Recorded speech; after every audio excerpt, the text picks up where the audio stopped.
My name is Fergus Purcell. I call myself Fergadelic, but no one really uses that name. I'm a commercial artist and I've worked with Calvin Klein and Highsnobiety on the 50th anniversary capsule collection of graphics.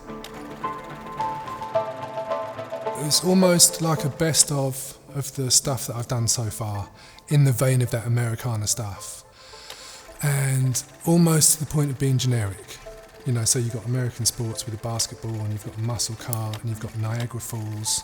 Yeah, in the crush can, like disposable consumerism.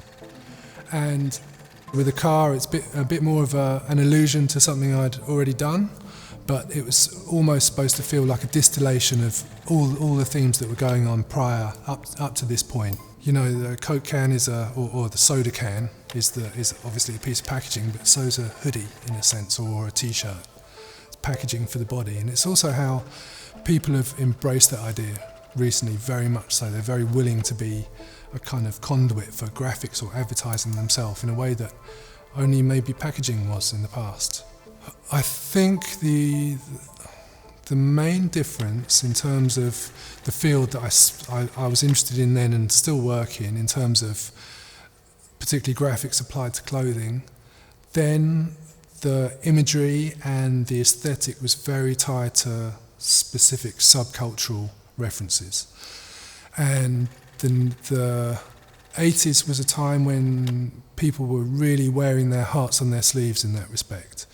Crusties would look like Crusties, and they'd be wearing the kind of post-punk, you know, the anarcho-punk t-shirts, and they'd have the band names on the back of the jackets, whatever.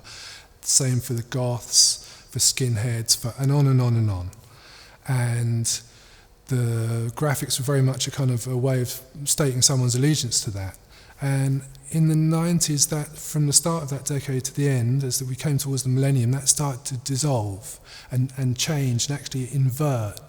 And by the time we got to the millennium, and I think of that kind of early Vice magazine culture, there was actually a movement of irony was the word that was used for it, but it was something actually more like inversion going on, where there was a sort of contra meaning, where someone would kind of take on the graphic or vision or fashion aspect of something that they were perhaps not even into or they didn't like. And so things travelled from being in a very natural way, you know, sort of natural evolution, from a statement of I'm into this, I belong to this situation, I'm in this tribe, and it moved through to perhaps the opposite of like, you can't pigeonhole me, am I into this, I'm ambiguous, plus this merely it looks good.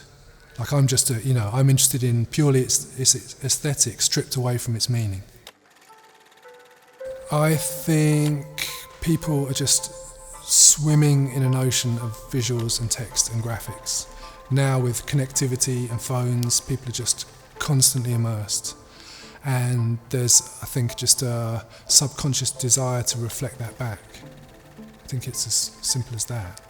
Because quite often it's the visual and it's the idea of language itself that you're experiencing when you see graphics on clothes, because quite often the meaning is very banal, or there isn't a meaning, or it's just branding.